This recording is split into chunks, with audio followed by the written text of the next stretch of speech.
Masasabi ko lang my heart's happy. Sa isang interview November last year, all is well na para kay Mavi Legaspi na sinabing masaya ang puso.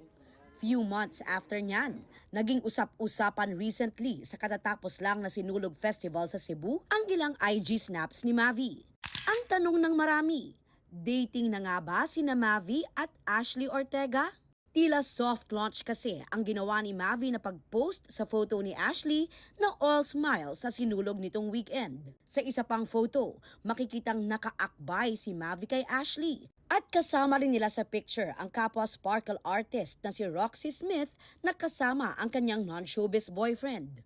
May group picture rin sila kasama ang mga kaibigan at kapansin-pansin na nakayapos naman si Ashley kay Mavi. Nag-comment si Ashley sa post ni Mavi ng Pit Senyor with heart emoji. Wala pang direktang pag-amin sa real score ang dalawa sa kanilang relationship.